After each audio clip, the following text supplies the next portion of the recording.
வணக்கம் ஃப்ரெண்ட்ஸ், இது உங்கள் சாய்னிகா சமையல். இன்றைக்கி நம்ம சாய்னிகா சமையலில் என்ன பார்க்க போகிறோன்னா, ஒரு சூப்பரான சைடிஷ் தாங்க. இந்த சைடிஷ் எப்படி செய்யலாம் அப்படிங்கிறத பார்க்குறதுக்கு முன்னாடி நீங்கள் இன்னும் நம்மளோட சாய்னிகா சமையலை சப்ஸ்கிரைப் பண்ணலை அப்படின்னா மறக்காமல் சப்ஸ்கிரைப் பண்ணி வச்சுக்கோங்க. வாங்க ஃப்ரெண்ட்ஸ், வீடியோக்குள்ளே போகலாம்.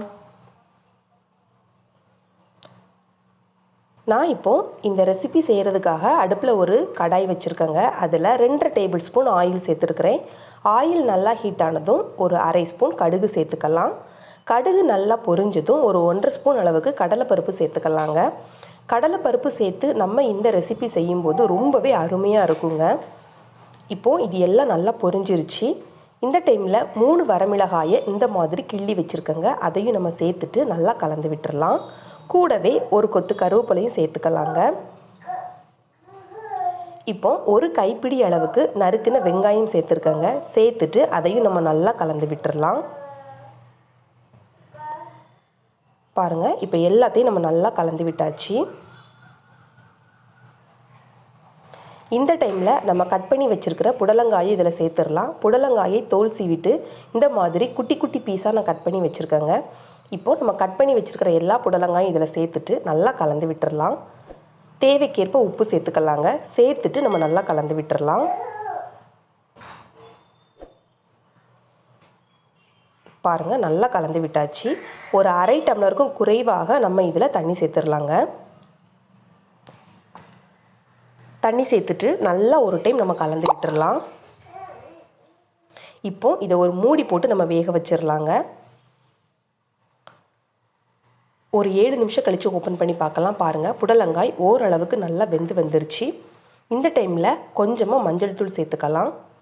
சேர்த்துட்டு நம்ம மறுபடியும் இதை நம்ம நல்லா கலந்து விட்டுடலாம். இப்போது தண்ணியெல்லாம் வற்றி புடலங்காய் நல்லா வெந்து வந்துருச்சுங்க. இந்த டைமில் நம்ம எடுத்து வச்சுருக்கிற முட்டையை இதில் உடச்சி ஊற்றிடலாம். நான் இன்றைக்கி 2 முட்டை இதில் சேர்த்துருக்கேங்க. இந்த மாதிரி முட்டை சேர்த்து புடலங்காய் பொரியல் செஞ்சோம் அப்படின்னா ரொம்பவே அருமையாக இருக்குங்க. இப்போது அது எல்லாத்தையும் நம்ம நல்லா கலந்து விட்டுடலாம். அந்த முட்டையெல்லாம் எல்லா புடலங்காயிலையும் படுற மாதிரி நம்ம நல்லா கரண்டியால் கலந்து விட்டுடலாம்.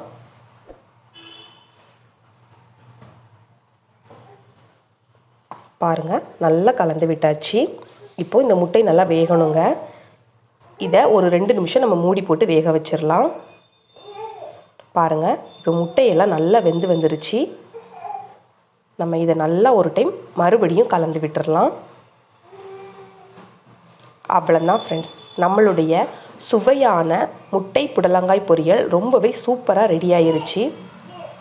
ரசம் சாதம், சாம்பார் சாதம் கூடலாம் சாப்பிடும்போது அவ்வளோ அருமையாக இருக்குங்க.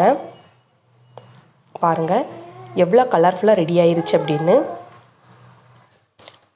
நாங்கள் இப்போது இந்த புடலங்காய் பொரியலை சாப்பிட போகிறோம். நீங்களும் இதே மாதிரி செஞ்சு பார்த்துட்டு எப்படி இருந்துச்சு அப்படின்னு கமெண்ட்ஸ் பாக்ஸில் கமெண்ட்ஸ் பண்ணுங்கள்.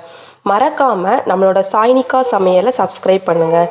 உங்களுக்கு இந்த வீடியோ பிடிச்சிருந்துச்சு அப்படின்னா லைக் பண்ணுங்கள், ஷேர் பண்ணுங்கள். நாளைக்கு மற்றும் ஒரு புது ரெசிபியோடு நம்ம சந்திக்கலாம். தேங்க்ஸ் ஃபார் வாட்சிங்.